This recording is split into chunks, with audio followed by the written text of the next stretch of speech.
Messieurs et dames, bienvenue une fois de plus à votre programme. Passage oblige vous revient. Cette fois-là pour parler un peu gestion de la Respublica, bien sûr, la politique de la RDC, la politique du Katanga. Cette fois-là avec un ressortissant de la société civile. Il a plusieurs casquettes, bien sûr. FNJ, ça parle de lui également. OBEAC, c'est encore lui, mais aussi plusieurs autres casquettes que l'on va découvrir au cours de cette émission, très chers téléspectateurs.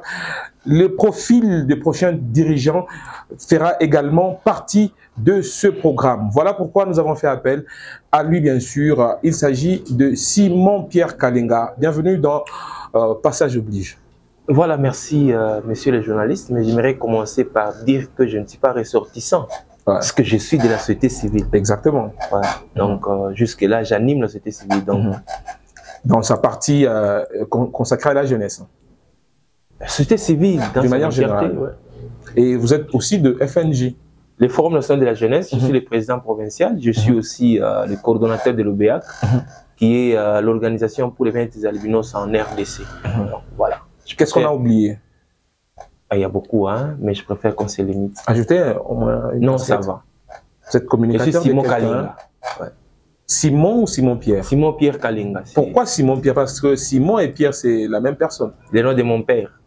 Ok. Il s'appelait comme ça, alors. Et vous l'avez adopté comme ça? Parce que vous voulez être comme lui? Non, mon père, c'est un enseignant de l'État. Moi, je ne suis pas un enseignant. Il était aussi déterminé comme vous? C'est-à-dire? Vous êtes au front? Oui, bon. Lui, un chevronnier de la clé, moi, je suis un chevronnier de la société civile. Nous avons les mêmes combats. On suit beaucoup vos ras-le-bol sur les réseaux sociaux. Dernièrement, vous étiez même en prison, tout ça. Est-ce qu'on peut en savoir plus?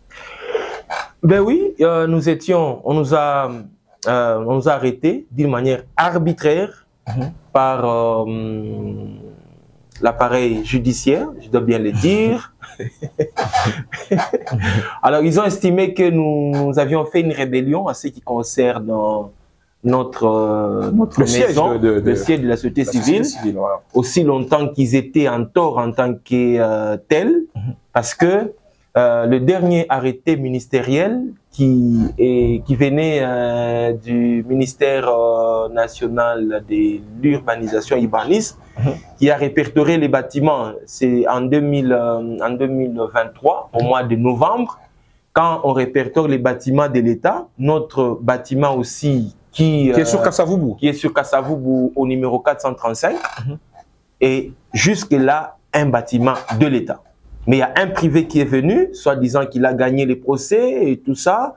Et ben voilà, il a joué de son influence, même au niveau de l'appareil judiciaire, que nous sommes d'ailleurs en train de fustiger ses comportements. Et voilà. Et même le chef de l'État en a parlé aussi. Justement, il en a parlé et on nous a mis à l'écart. Jusqu'aujourd'hui, la société civile n'a pas un siège.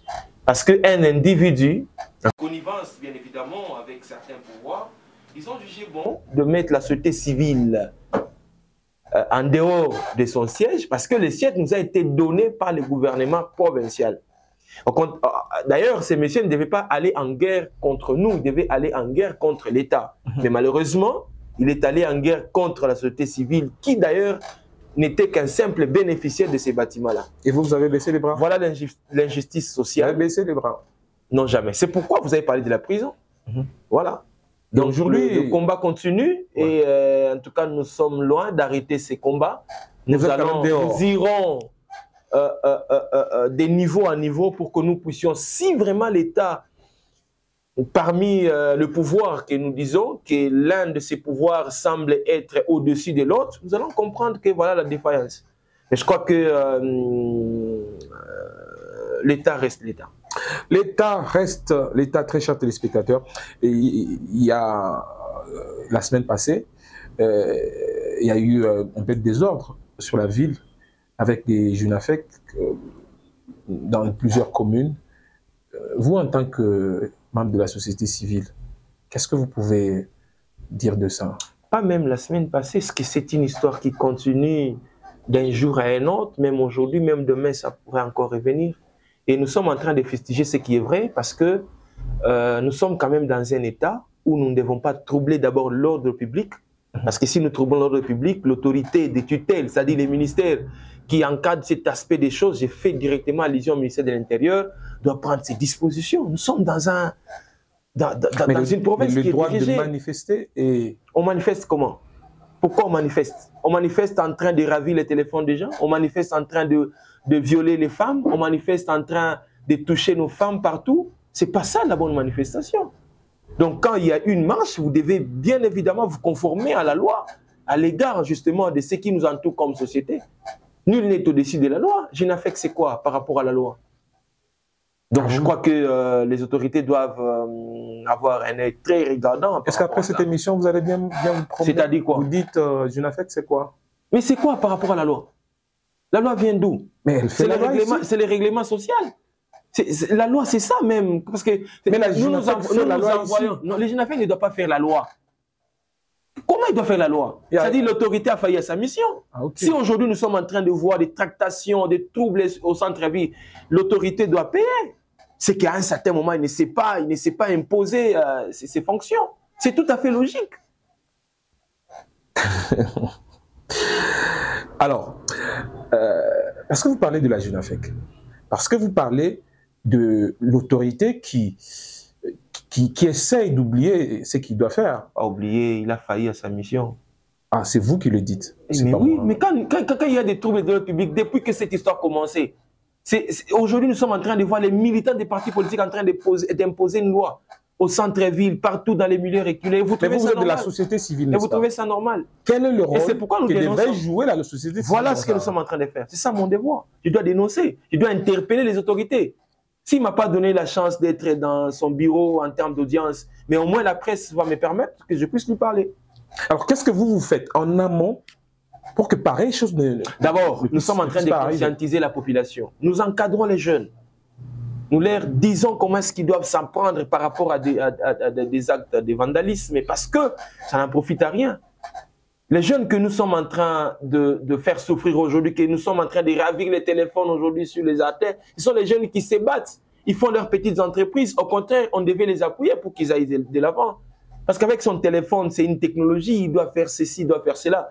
Vous liguez pour ravir, pour déstabiliser, démoraliser cette jeunesse qui est en train de s'émouvoir. Non, ça ne va pas. Notre pays n'ira jamais de l'avant. Et ça se passe sous l'œil, je pourrais dire, impuissant des autorités. Est-ce qu'on peut aussi parler de manque de patriotisme criant? Mais moi, je me demande, qu'est-ce qu'ils apprennent dans leur parti politique? Parce que quand vous me parlez des JNAFEC, j'ai tendance à voir une représentation politique. On les enseigne quoi dans leur parti politique? Ils sont des lignons sacrés. Est-ce que nous pouvons comprendre que les partis politiques contribuent à la destruction de la jeunesse aujourd'hui? Parce que ce sont eux qui nous font du mal.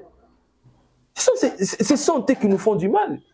Ils se disent JNAFEC, ils se disent IDPS, ils se disent PPR2, mais en principe, ce que les partis politiques devraient faire réellement pour l'évolution, l'avancement de notre pays, ce n'est pas ce que nous sommes en train de constater aujourd'hui.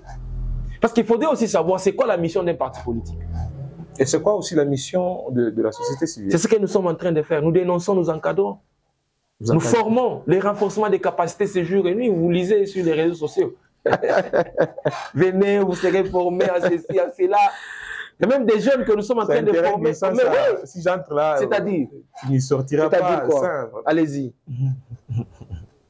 Vous n'y sortirez pas. Allez-y, je suis là. Vous n'y sortirez pas. Mais allez-y. Parce qu'il y a beaucoup de trucs qui se passent dans ce genre de trucs, des organisations. C'est quoi ces trucs? Des ONG, 50 membres sont formés, alors que au départ, ça devait être 100 qui sont formés. Tout ça là, c'est des points d'interrogation. On peut aller à une question que je peux répondre? À ça, vous n'avez pas de réponse. Non, mais donnez-moi une réponse. À ça, vous n'avez pas de réponse. C'est quoi la question? À ça, vous n'avez pas de réponse. C'est quoi la question? On passe.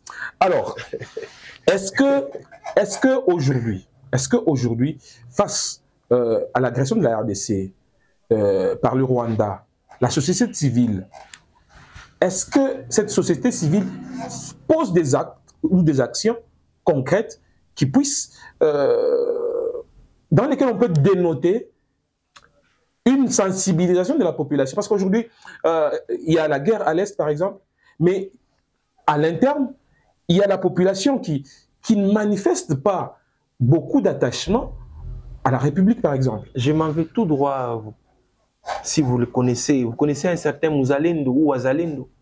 Ouais. Si vous avez déjà entendu, si vous avez déjà entendu parler de ça, c'est que c'est la population qui est en train de se prendre en charge elle-même.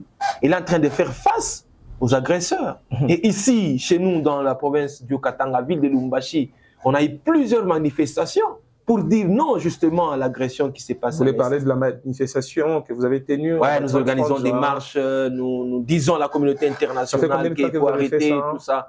Ça n'a pas daté. Les jeudis de la semaine passée, on devait avoir une activité, mais qui n'a pas eu lieu. Qui n'a pas eu lieu, effectivement, oui, parce qu'on avait des infiltrés politiques. Ah, ok. Ouais. La politique, c'est compliqué. Hein? Okay. Moi, je me dis, qu'est-ce qu'ils apprennent? Ils apprennent quoi dans les partis politiques? Est-ce que leurs leaders ont failli effectivement leur mission ou quoi? Parce que quand nous sommes en train de mener les actions sociales et qu'eux vont s'investir justement à détruire, à biser, à casser là, vous accusez plutôt les politiciens. Est-ce que je suis en train de mâcher les mots? Je les accuse, ouais. Je ne mâche pas les mots. Je ne tremble pas. Les politiques nous rendent aujourd'hui un mauvais service. Ils ne savent pas vraiment répondre aux besoins de la communauté. Si nous avons cette souffrance aujourd'hui, c'est parce que les politiques ont failli à leur mission. Revenons à la guerre. Ça signifie quoi pour vous? C'est un temps qu'il y a des symboles. Et d'ailleurs, j'étais surpris de voir certaines autorités, certains ministres en train de faire ça aussi. C'est comme si eux aussi commencent à pleurnicher au même niveau que la population. Non, mais, bon. Pourtant, ce sont eux qui devaient nous donner effectivement des solutions. Et les solutions sont là, les chefs de l'État en ont parlé hier, au point de presse. Donc, vous me rassurez qu'aujourd'hui, il n'y a plus la guerre à l'Est? S'il y a des solutions. Non, les solutions, avant la vous me rassurez qu'il n'y a plus la guerre à l'Est? Comment moi je vais vous rassurer? Vous m'avez dit que les solutions sont là. Je ne suis ni ministre vous m'avez dit que les solutions sont là. Donc, vous me rassurez qu'il n'y a plus de guerre? Comment je vais vous les rassurer? Vous avez dit vous-même qu'il y a des solutions. Vous avez dit qu'il y a des solutions. Le chef de l'État. Vous avez dit qu'il y a des solutions. Ah, vous ne trouvez pas de solution? Vous avez dit qu'il y a des solutions. Mais vous avez dit qu'il y a. Vous êtes un journaliste. Mais la gestuelle. Vous êtes un journaliste, un chasseur d'images. Si un journaliste te dit qu'il y a des solutions, donc effectivement la guerre de l'Est n'existe plus. Merci. Ah ça. Mais je vous ai dit que ce ne sont que des simples signes. Ça n'a rien à voir avec nos amis qui mais le message passe quand même. C'est-à-dire quoi? Le message doit passer pour que la situation soit portée au dehors de... Je peux te scandaliser un peu. Est-ce qu'il faudrait faire ça pour donner la paix à l'Est? L'objectif n'est pas de donner la paix, mais de passer le message. C'est quoi le message? On nous tue et personne n'en parle. Est-ce que tu es sûr que personne n'en parle? Il y en a qui se taisent. Est-ce que vous êtes sûr que personne n'en parle? Est-ce que la communauté on en parle, mais seulement on ne fait rien. Okay. C'est ça la différence. Okay. On en parle. L'histoire de l'Est, tout le monde parle, mais seulement on ne fait rien. Attention. Qu'est-ce qui est mieux? Qu'est-ce qui est mieux à faire? À ce qui concerne la situation de l'Est, ouais. Mais il faut se prendre en charge. Nous sommes un État souverain. Ah, donc vous êtes pour la guerre? Nous sommes un État souverain. Vous êtes pour la guerre? Nous sommes un État souverain. La guerre, c'est quoi? Ça veut dire attaquer le Rwanda, par exemple. Mais alors, qu'est-ce qui nous manque? Qu'est-ce qui nous manque? On peut mobiliser tous ces ministres-là qui sont en costume avec des limousines et des gardes du corps et leurs soldats, tout le monde à l'Est. On pourra terminer cette histoire. Quand vous faites ça, ça veut dire quoi? C'est ceux qui trouvent solution de nos amis qui meurent du jour au lendemain, nos femmes qui se font violer, le maman et les enfants n'en parlons pas. Et vous faites ça. Ça fait quoi? Et vous proposez quoi d'autre? Nous sommes dans un pays... la guerre. Parce que cette campagne, elle est purement médiatique. Mais ça fait quoi? Parce que la guerre... ça fait au-delà de 20 ans, il a toujours été médiatique. Cette campagne, elle a toujours été médiatique. La guerre... Mais passons aux actions. Passons aux actions. En tout cas, j'avais aimé les dires du chef de l'État devant un journaliste qui disait... À la moindre escarmouche. Je me disais, waouh, le pays est sauvé. J'avais beaucoup... Continuez. Tu dis, j'avais beaucoup aimé. Et puis? Mais j'avais beaucoup aimé.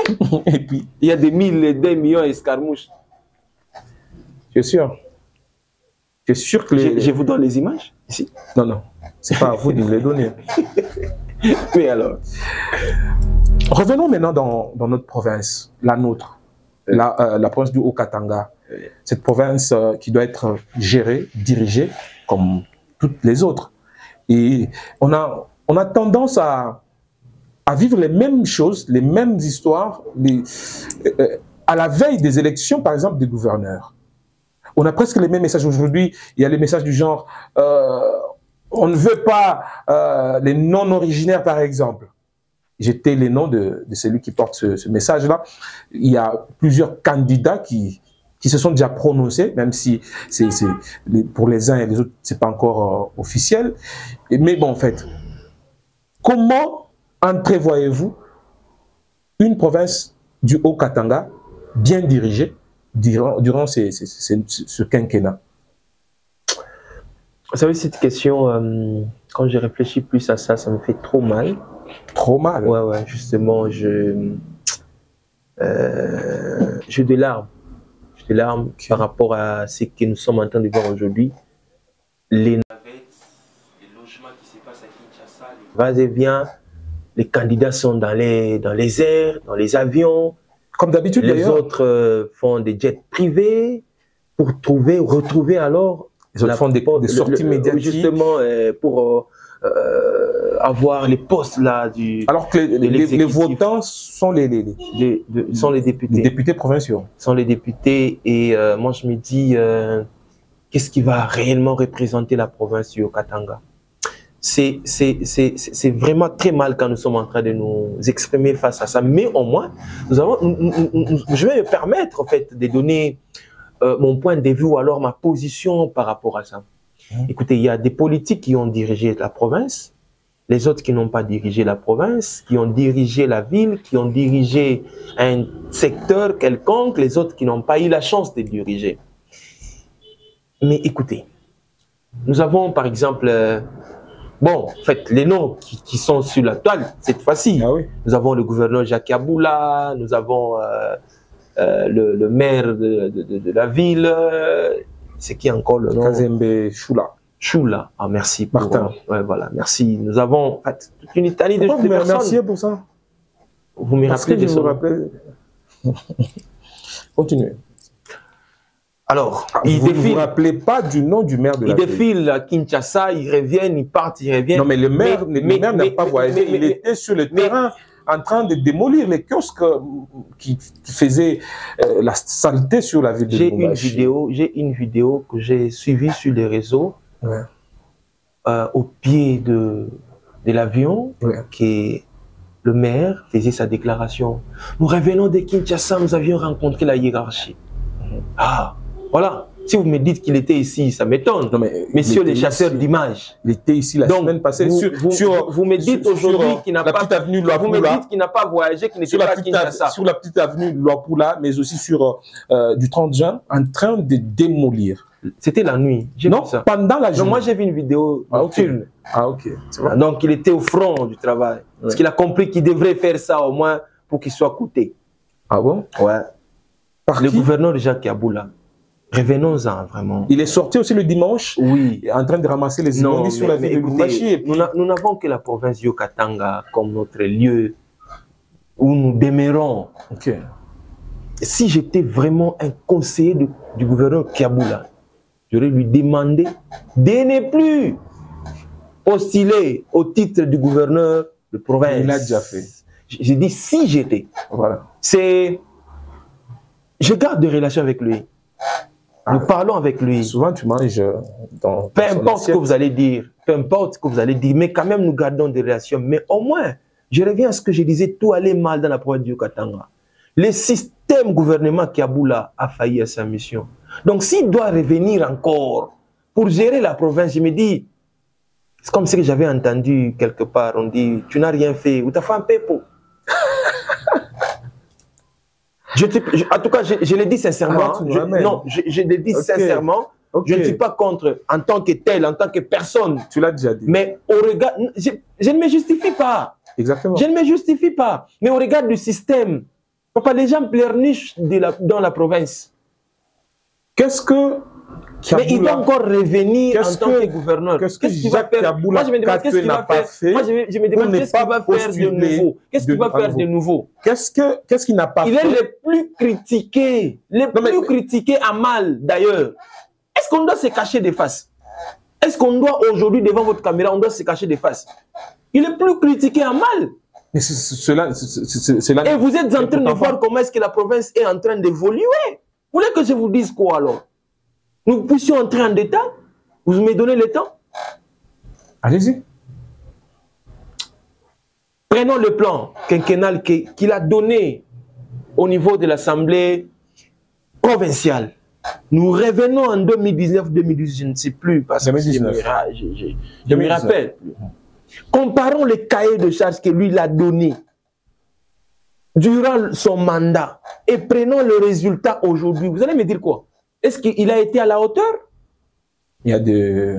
Non, mais dites-moi, s'il a été à la hauteur, je serai un menteur. Comment les séparateurs sur presque toutes les routes de Lumbashi? Je ne voudrais pas que nous puissions passer le temps avec les séparateurs, les routes. Beaucoup de routes asphaltées ou... Si les routes sont asphaltées, comme vous l'aviez dit, comment il doit encore descendre sur le terrain pour ramasser les nains? Parce que peut-être... Vous parlez de peut-être. Des gens n'ont pas fait leur travail. Vous parlez maintenant de peut-être. Si les gens n'ont pas fait leur travail et qu'il a mis un ministre d'infrastructure qui devrait s'occuper de cette question-là. Mais la ville est dirigée. Mais justement, la ville est dirigée alors. C'est-à-dire, la politique évolue très mal. Or, le maire de la ville, aujourd'hui, si nous pouvons parler, il est dans la... je pourrais dire la gestion, ou... au quotidien de la ville de Lumbashi. Oui, c'est ce que j'ai dit. Donc, quand le gouverneur est là au niveau du sommet, c'est qu'il doit contrôler les maires de la ville, il doit contrôler ses ministres. Mais si lui-même doit vraiment commencer à recycler... Papa, non, mais dans le fond, c'était juste une sortie médiatique. Il voulait faire une sortie médiatique. Parce que le contenu... Non, il voulait médiatiser. Si vous dites qu'il voulait médiatiser, ce sont des... C'est que moi j'ai toujours dit les populistes, mais qui n'a rien à voir avec la réponse sociale. Ça n'a rien à voir avec la réponse sociale. C'est quoi la réponse sociale alors? C'est que nous, la communauté, nous, la société, nous attendons à des exécutions concrètes. On n'a pas besoin de voir un gouverneur en train de ramasser les bouteilles sur les artères. Ça nous dit quoi? Ça nous donne quoi, nous? Pourtant, il y a un bourgmestre. Pourtant, il y a un bourgmestre. Il y a un bourgmestre. Il y a un maire de la ville. Il y a son ministre de l'infrastructure. Heureusement, tu m'as dit que c'était juste une forme de communication. C'était le populisme. C'était juste une Vous m'aviez informé, merci pour ces mots. Merci pour ces mots. Vous m'aviez informé. Mais il doit encore revenir comme candidat gouverneur. Écoutez, moi, j'aurais voulu voir Kiaboula au Sénat. Ah, ok. Oui, ça, en tout cas... J'aurais voulu le voir là-bas. Parce qu'au niveau, au niveau de la province, il est le plus critiqué. On les critique, on ne doit pas se cacher des faces. Même ces agents, ils disent sur les réseaux sociaux, oh, 10 mois d'impayement, 6 mois d'impayement. C'est-à-dire sa gestion mystique. On ne comprend rien. On ne comprend rien. Pour vous, Kiaboula ne doit pas revenir. En tout cas, si cela dépendait que de Simon Kalenga, Kiaboula comme gouverneur, encore une fois, il a déjà géré la province. On a eu ce qu'on a eu, le bien, moi personnellement, le mal. Il n'y a aucun bien de Jacques Kiaboula pour vous? Aucun bien? Oui, autorité, comme autorité, oui. Aucun? Comme autorité, oui. Il a été élu, oui, ça c'est bien pour lui. Okay. Je disais au début que tout allait mal dans la province du Katanga. Les gens me traitaient comme si j'étais un ennemi, je dirais, de la personne de Kiaboula, tout ça. Or, je voyais le système, il nous a fait présenter des ministres qui ne représentent aucun profil. Un ministre qui vient de nulle part et puis il est ministre, il va mal gérer encore, il va fuir. Je pense que c'est aussi au nom de la politique. Parce que la politisation... C'est là que j'ai vu aussi parler. Ouais. En tout cas, nous avons marre avec les politiciens. Parce que tu vois aujourd'hui... Il n'a pas les mains libres de choisir comment il doit faire ça? Il doit démissionner. Comment il ne sait pas démissionner? S'il sent qu'il a derrière lui des bousculades politiques, il démissionne carrément, au lieu qu'il soit mal coté. C'est facile de le dire. Non, ne dis pas que c'est facile. C'est ça même la logique des choses. Nous ne travaillons pas d'abord pour les politiques, nous travaillons pour la communauté. Pourquoi on parle aussi de... Aujourd'hui, nous parlons de l'autochtone. Simon-Pierre Kalenga. C'est par rapport à quoi? Simon-Pierre Kalenga, gouverneur de la province du Haut-Katanga, par exemple, parce qu'il n'a pas de main libre, il démissionne. Ouais. C'est quelle date aujourd'hui? J'ai bien noté.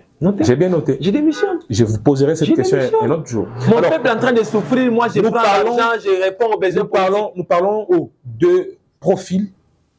Si Jacques Kiaboula ne peut pas être gouverneur, qui vous pensez-vous être gouverneur de la province de Haut-Katanga? Non, je n'ai pas encore fait ces analyses, hein, ce qui est vrai. Analysez, je vous accorde. C'est vrai que je lis sur les réseaux, je vois les candidats, tout ça. Il y a les Martin Kazembe Choula qui sont candidats. Non, lui aussi non, papa, lui aussi non. Lui aussi non. Martin Kazembe, non. Papa, vous prenez la ville, vous prenez la province comme votre poche. Papa, la ville de Lubumbashi trop sale comme vous êtes en train de le constater, vous lui donnez encore la grande responsabilité. Mais même, bon, en fait, si c'est au niveau de l'Union sacrée et que l'on copte le gouverneur, non, regardez, c'est qui encore le nom? Martin. Martin.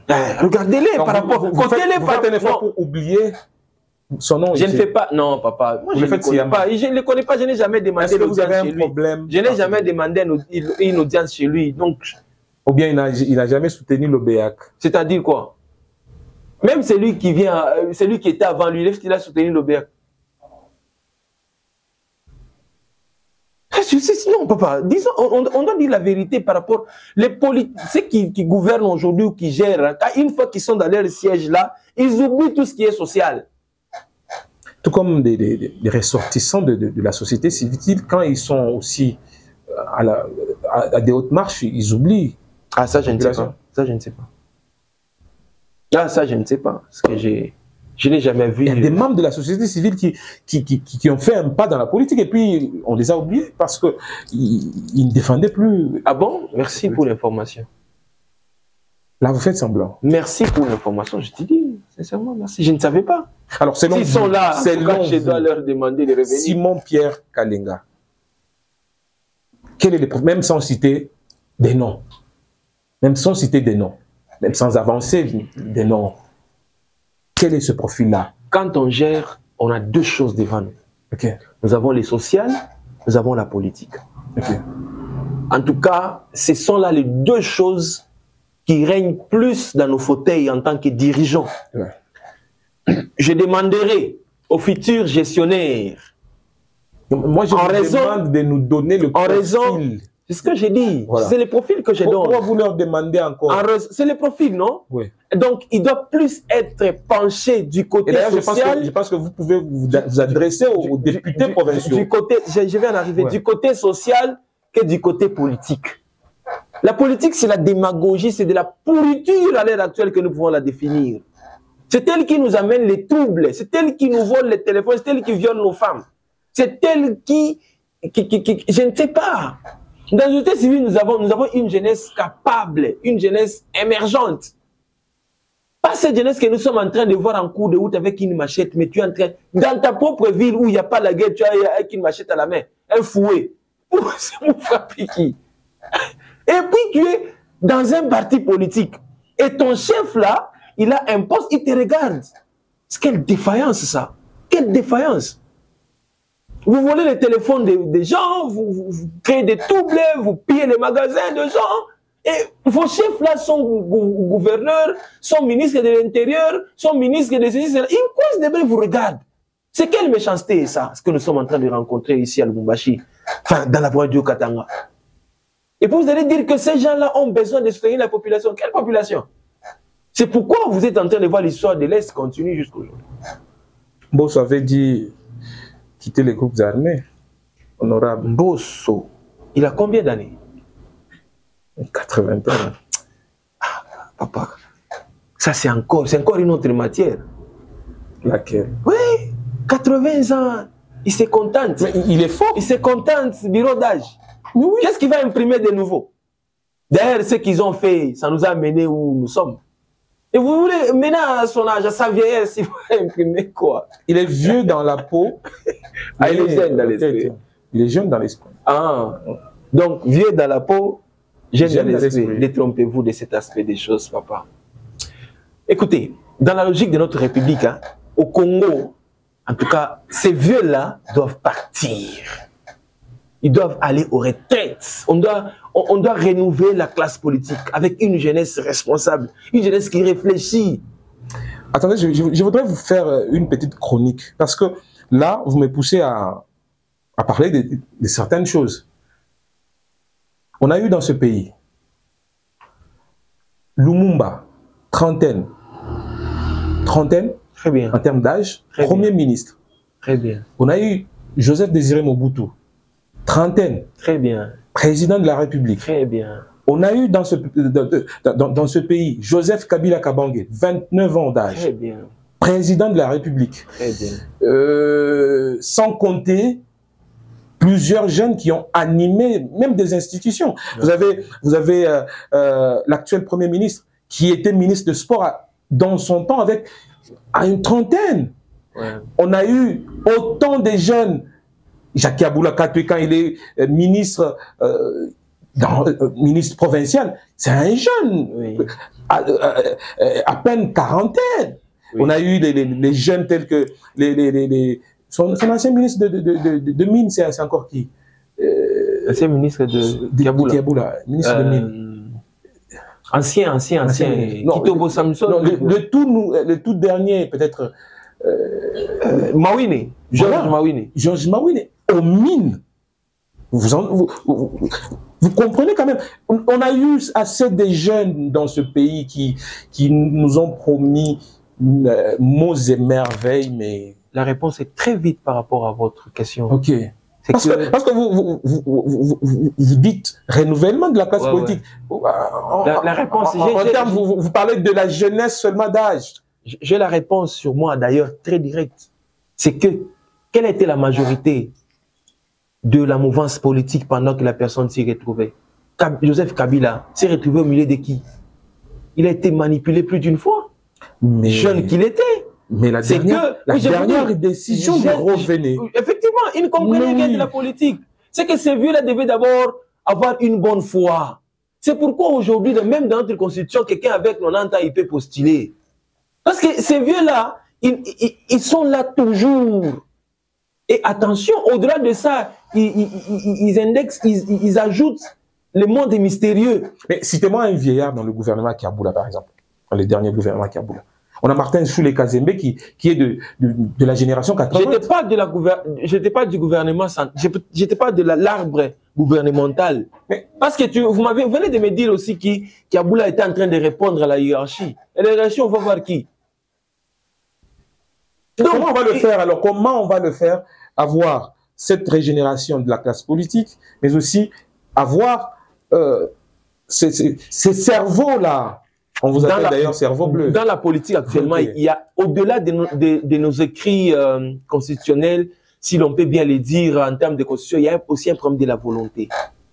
Ah donc, c'est la volonté. Et on peut voter une loi au niveau de l'Assemblée nationale qui est au-delà des 60 ans, vous n'allez pas postuler. Par exemple, vous ne serez pas député, vous ne serez pas sénateur. Par exemple, ça peut passer. Pourquoi cette loi ne passe pas? Parce que les caciques sont là. On voit un certain papa à lunettes courbées comme ça, il te regarde, tu as peur. Et puis c'est lui qu'on dit autorité morale. Papa, vous savez ce que ça veut dire, autorité morale? Vous allez bouger où? Vous pouvez être même à 1000. C'est lui qui finance. Depuis Mobutu, il a beaucoup de maisons, beaucoup d'argent. Une fois vous dites non à sa position, vous tous vous tombez. Que faire? C'est ce que j'ai dit. C'est ce que j'ai dit. Il faudrait que c'est... Par exemple, le président de la République aujourd'hui, il a cette responsabilité. Il peut dire non, je dois vraiment épargner les vieux. Je dois rester avec les enfants. Mais c'est dans son planning, dans son plan. D'ailleurs, on a vu pour les femmes, c'est quand même bien. On a 37% par exemple des femmes au sein de son gouvernement. Ce sont des actions. Le chef de l'État aussi n'a pas un système de suivi. Il devait créer un organe de suivi par rapport à ce que lui dit, prononce comme mot, comme terme. Parce qu'aujourd'hui, c'est bizarre. Je prends l'exemple de personnes avec handicap. À chaque discours, ne cesse pas de revenir sur ça. J'ai donné un ministère, j'ai fait ceci et cela aux personnes avec handicap. Mais concrètement, c'est quoi le travail? C'est zéro? Revenons. Je vous dis que c'est zéro. Revenons à nos moutons. Oui. Il doit y avoir un système de suivi, d'évaluation par rapport à ce que lui dit. qu'il crée un organe spécifique pour justement les contrôles de parole du chef de l'État. On va quitter ce que nous sommes en train de rencontrer aujourd'hui. Alors, commençons par la base. Il y a les conseils municipaux qui fonctionnent déjà. Ça veut dire qu'il y aura là les élections des bourgmestres, par exemple, des maires de la ville. Commençons un peu par là. Comment vous entrevoyez la gestion, d'abord de nos communes, par exemple, sans citer des noms? Si, bon, quel profil on doit en avoir? Je sais pourquoi je reviens sur cette question. Papa, le profil est simple. Le profil est simple. D'abord dans nos maisons, dans nos quartiers, dans nos avenues, dans nos rues, dans nos secteurs, nous savons voir qui est un leader, qui peut parler, tout le monde doit l'écouter, qui peut prononcer ceci, cela. D'abord, ça c'est un profil de quelqu'un qui a quand même un bagage assez acceptable au niveau local. Au-delà de ça, il va ajouter ce qu'on appelle la donne sociale. C'est que c'est une personne qui doit être vraiment à la minute de la société.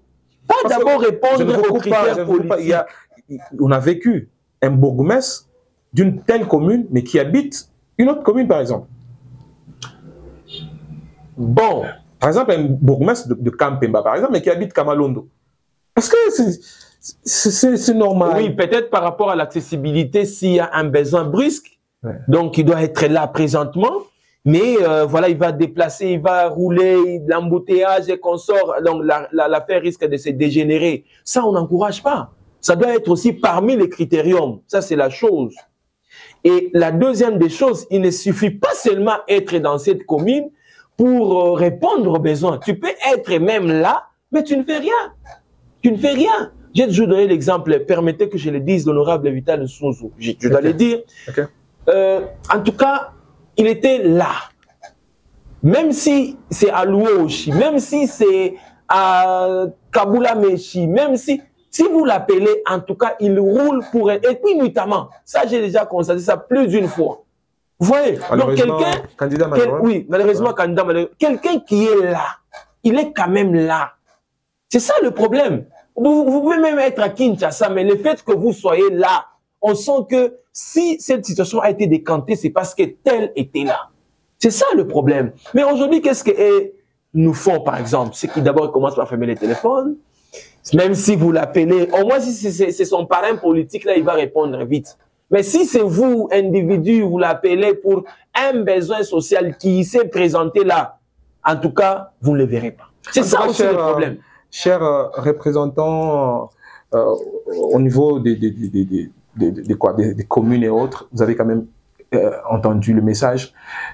Vous avez entre vos mains des bonnes cartes pour qu'on ait des bons dirigeants à la base, à la source bien sûr, afin que la communauté soit gérée de manière efficiente pour que demain on ne puisse pas dénoter certaines choses pas bonnes pour notre population. Très bien. Voilà. Donc aujourd'hui il y a des petites guéguerres médiatiques, quoi que ce soit, entre certains candidats.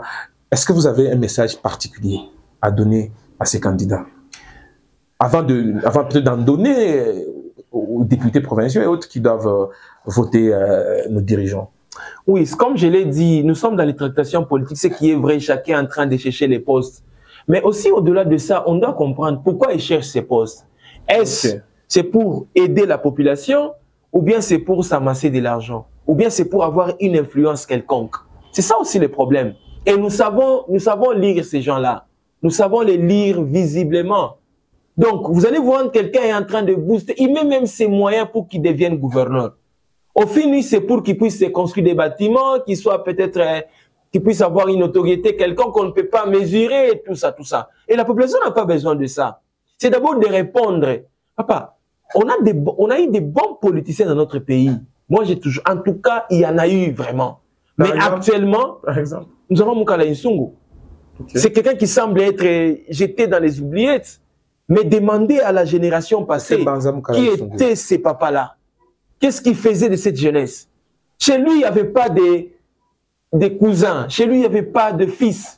Chez lui, il y avait des travailleurs. Il sent que ces jeunes a des talents. Il investit. il lui donne le moyen. Il ouvre les horizons, en fait, le brèche. Et aujourd'hui, il n'est plus. Il y a beaucoup de jeunes qui sont en train de regretter. Aujourd'hui, ils sont presque vieux. Ils sont en train de regretter le départ de ces papas-là.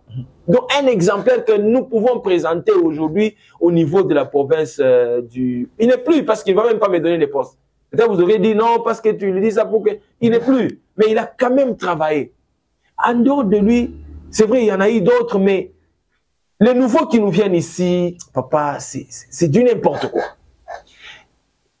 Juste aider la jeunesse, juste financer un projet des jeunes, ça ne s'est jamais réalisé. Un ministre qui a sa fondation, un gouverneur qui a sa fondation, la fondation va remplir les mêmes critères qu'une association des jeunes. Et vous pensez qu'un jour, il va financer ces jeunes-là? Donc, c'est difficile. Et c'est là que nous sommes aujourd'hui.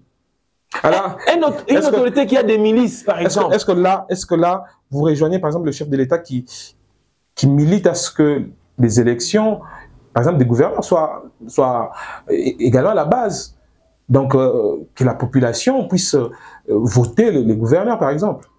Et non pas les députés provinciaux. Bon, c'est vrai qu'il y a des activités qui peuvent justement entraîner beaucoup de financement par rapport à la logistique et tout ce qui va avec, la CENI aussi. Je crois qu'ils sont en train d'y travailler. Les députés, ils sont là pour y travailler. Mais moi, en tout cas, amener les peuples tous les jours en train de voter parce qu'il faudrait d'abord créer des journées mortes, il faudrait fermer des magasins. S'il faudrait voter le maire de la ville, c'est-à-dire la ville de Lumbashi sera paralysée un jour. S'il faudrait voter le bourgmestre, c'est-à-dire la commune, on ne va pas exercer les activités génératrices. Donc, ça peut nous coûter un peu. Mais si cela pouvait être le cas avec les données très accessibles, je pense qu'on pouvait bien le faire. Mais comme nous sommes dans ce système-là, on doit faire confiance aux députés. Parce que les députés, nous les avions votés. Nous avions créé toute une journée pour voter les députés, les présidents, tout ça. Mais s'il faudrait encore créer une autre pour avoir les gouverneurs, créer une autre pour avoir les maires, vous voyez que ça pourra nous prendre beaucoup de temps. Mais je crois que ça, c'est un aspect très remarquable qu'on pouvait bien le faire. Mais ce qu'il faudrait faire, c'est quoi les termes? Ils sont déjà députés, hein? On ne peut pas utiliser un mauvais terme. S'ils étaient mes enfants, j'allais dire qu'il fallait les tirer les oreilles, hein? Bon, comme ils ne sont pas mes enfants, et puis... Vous l'avez dit. Non, j'ai dit s'ils étaient mes enfants. Vous l'avez dit. Je veux dire, vous, députés, on doit vous tirer vos oreilles pour nous choisir un bon gouverneur. Bon, je cherche les termes. Si j'ai parvenu à en avoir avant la fin de l'émission... On me signale que le temps est presque fini. Mais vous n'avez pas répondu à ma question. C'est de savoir qui doit diriger la province du Haut-Katanga. Vous, en tant que société civile, vous, en tant que leader des jeunes, leader dans la société, vous ne m'avez toujours pas donné un nom. Bon, je vous ai dit qu'il y a beaucoup de personnes qui défilent Kinshasa pour rencontrer la hiérarchie. Je vais commencer à vous citer des noms.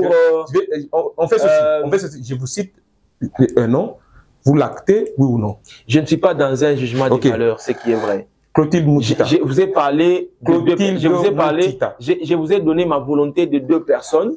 Je vous ai parlé du gouverneur Jacques Yaboula. Je vous avais dit, si cela dépendait que de moi, en tout cas, il devait aller au retraite. On a déjà tourné cette cette page. Vous avez parlé de Martin Kazembe. J'ai regardé la vie de Lumbashi. En tout cas, il n'est pas à la hauteur. Donc, Serge Condé. Donc, c'est ce que j'ai dit. Serge Condé Chembo. C'est un bon. À lui au moins. Clotilde Moutita. Je ne connais pas vraiment. Mon Dieu. J'ai jamais eu le temps de parler avec elle. Non. Serge Condé, moi, je connais. Papi Kazadi Chamwangue. Chamwangue, c'est un bon. Je connais. Ok. C'est un ami jeune. Ok. Qui a des ambitions. Donc. Patrick Katengo Mafo. Lui, c'est pour les comptes du Lolaba. Oui, si c'est un bon. Si c'est un bon. Et si c'est un bon, d'ailleurs, j'aurais voulu que ce soit lui. Fifi Masuka Saini. Moi, je suis du Haut-Katanga. Sur les réseaux sociaux. Patrick Katengo Mafo, vous avez répondu. Pour Katengo, c'est vous avez répondu pour Fifi, vous ne répondez pas. Katengo, c'est moi. Je connais bien Patrick Katengo. Je parle avec lui tout le jour. Sa maison, c'est chez moi. Donc, sa famille, c'est ma famille. Et quand je mesure ces critères, je vois que Katengo Mafo mérite d'être gouverneur dans les lois là-bas. Parce que c'est un jeune dynamique. Vous avez vu ce qu'ils ont fait à Addis Abeba pour ne pas faire la publicité de ça. On peut continuer avec les autres? On a fini. Donc, vous ne voulez pas répondre? Non, allez-y avec les autres. J'ai cité autant de noms ici. Je vous ai parlé de Serge Konde, j'ai dit que c'est un bon papi Chamangi, c'est un jeune dynamique pour les comptes de Haut-Katanga. Ouais. Du Haut-Katanga. Ouais. C'est tout, seulement ces deux? Oui, oui. Ah, d'accord, ça va, merci. Vous avez une caméra à laquelle vous allez donner un message, un court message à toute la population louchoise, haut-katangaise, loalabaise. Kamina, c'est quoi encore? Olomami, plutôt les Olomamiennes, comme ça qu'on les appelle. Voilà, les Olomamiennes. Ouais. Et les Tanganyika, on les appelle comment? Je sais pas. Hein, Alors, un message à tous ceux qui vont nous suivre. Un rapport avec quoi? Un rapport avec les gouverneurs, les profils, tout ça. Et bon, moi, en tant que membre de la société civile, je demanderai la vigilance de la population. Soyez là. Si les députés dérapent et qu'ils vous présentent quelqu'un qui ne va pas remplir le profil ou les critères d'un gestionnaire ou d'un exécutif provincial, soyez là pour dénoncer. S'il faudrait les mettre à l'écart. Parce que les pouvoirs, c'est nous. C'est nous qui avions donné les pouvoirs aux députés. Donc, ils ne peuvent pas aller au-delà de ce que nous les avions donné ou dit qu'ils puissent faire au-delà de la... En fait, au niveau de la... de leurs hémicycles. Et donc, ils doivent être derrière nos paroles. Et vous et nous, savions déjà des personnes qui ont mal dirigé nos entités. Très mal d'ailleurs. Et les autres, nous les connaissons peut-être en partie. Mieux vaut peut-être, mais pas ceux qui nous ont mal entretenus et mal encadrés. Il faut les mettre à l'écart. Et aussi, ne cédez pas à la pression politique. Il ne faudrait pas que Kinshasa commence à dicter tout. Ça, je dois le dire. Il ne faut pas que Kinshasa commence à dicter tout. Même si on vous amène un diable, parce que c'est Kinshasa qui nous a amené ces diables-là, on accepte. Non, non, même vous les partisans des partis politiques, votre bénédiction en dépend. Si vous prenez une mauvaise personne, il ne va pas choisir la politique, il va d'abord choisir sa poche et ses avantages. Donc, soyons encore très vigilants. Le jour où il faudrait voter nos exécutifs ou nos dirigeants, soyons tous là devant les hémicycles en train de regarder qui va passer. C'est ça le message. C'en est fini, très chers téléspectateurs. On se retrouve la fois prochaine avec le même et réel plaisir. Merci à Franck Lutumba pour la programmation. Merci également à toute la grande équipe ITC Productions. Daniel Kalimi, Lokoko, Tété Tumba, Bénédicte Chabani, Lorraine Mukonkole, Naomi Kabedi, Christian Babandjila et toute cette grande équipe. Merci à Nixon Bukassa pour la régie finale. Je vous retrouve à la prochaine avec le même et réel plaisir. Ciao.